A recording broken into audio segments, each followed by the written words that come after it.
Good morning. Police and emergency services are working frantically at the scene of a bridge collapse in the central west of New South Wales. Initial reports say the Mitchell Highway Bridge over the Macquarie River at Wellington collapsed after an accident. Today's latest bushfire has particularly angered firefighters as neighbours report seeing children smoking in the bush shortly before the blaze broke out. Last night, police put names to faces and arrested alleged ringleaders.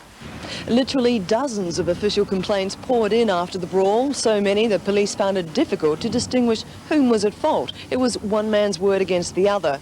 However, they say in at least 3 cases there was corroborating evidence, captured in vivid, living colour. State Rail's property department certainly knew about the tenants. They came back and inspected the electrical wiring they'd insisted the tenants install.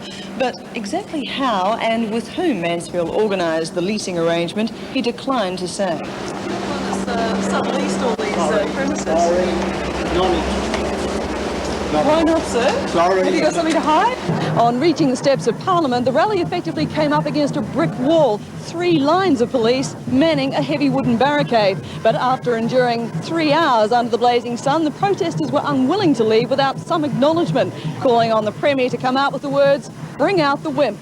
After 14 years of hearing almost daily reports of fighting in Beirut, Australians are basically tuned out on what's happening way over there.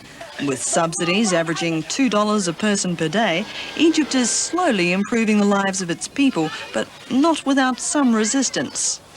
Despite the government's best efforts to relocate them, more than 1 million people still live here on top of the graves and crypts in the city of the dead. It's rather macabre, but most inherited their spot from their ancestors. And although they've been offered better housing, most simply don't want to move. Despite efforts to prevent the formation of black neighbourhoods, such as Sydney's Aboriginal community in Redfern, Otara here in South Auckland now has the highest concentration of Maoris and Polynesians. It also has the highest, most violent crime rate. In fact, storekeepers here say they're forced to batten down their storefronts in much the same frightening manner as the Indians had to in Fiji prior to the coup.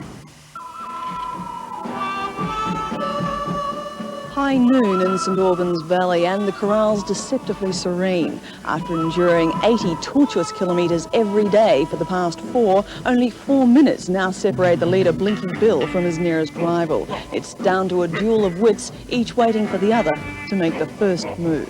Sad loss to rugby union, but good luck to him. A fresh start. Yeah. A fresh start indeed. I'll be back after the break with finance and weather details. But while the banks continue to hedge their bets, the Australian dollar rose steadily on the exchange today, a sure sign, based on past experience, that an interest rate hike is imminent.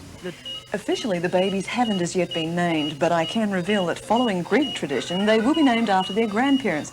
That'll be Aphrodite at the end, Kyriakos, Demetrios and Despina. Or is this Despina? Doesn't matter. They're here and they're healthy. And as for suggestions of extending the family... No, I don't think this is it. This is it. Was enough. Was enough, yeah. All those details tonight at 6.